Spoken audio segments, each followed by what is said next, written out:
Breaking tonight, an emergency landing by a small plane in Greenville County is under investigation by the FAA. NTSB says it was an instructional flight out of Charleston. 7 News reporter Asia Wilson has more on what happened.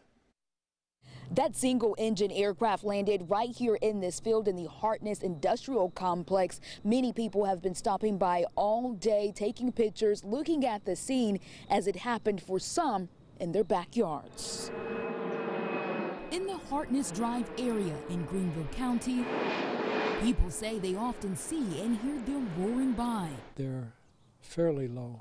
But around 1 o'clock Wednesday afternoon, a small plane had an emergency and landed in a field behind the Hartness Industrial Complex. Very surprised. It happened behind Michael Wolfhart's home. Everybody walked away would be the first thing I thought of. According to FlightAware, that plane took off from Somerville and disappeared near Greer. The Greenville downtown airport says that plane was supposed to land there, but the pilot declared a fuel emergency. Since the pilot was close to GSP, she was advised to go there instead. The plane did not make it, obviously, and shut down in a field about 2 to 3 miles from the airport. 2 people on board, just minor injuries.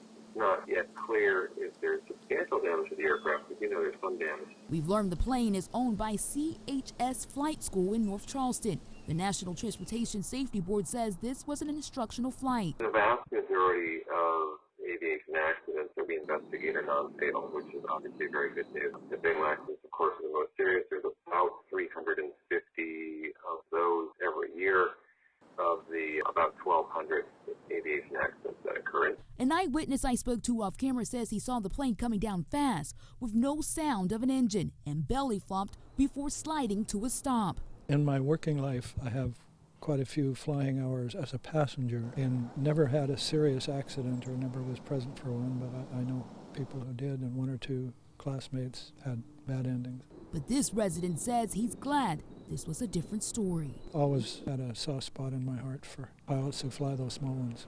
In Greenville County, Asia Wilson, 7 News. FAA tells us after investigators verify the aircraft registration number at the scene, they'll release that. Usually that happens the next business day.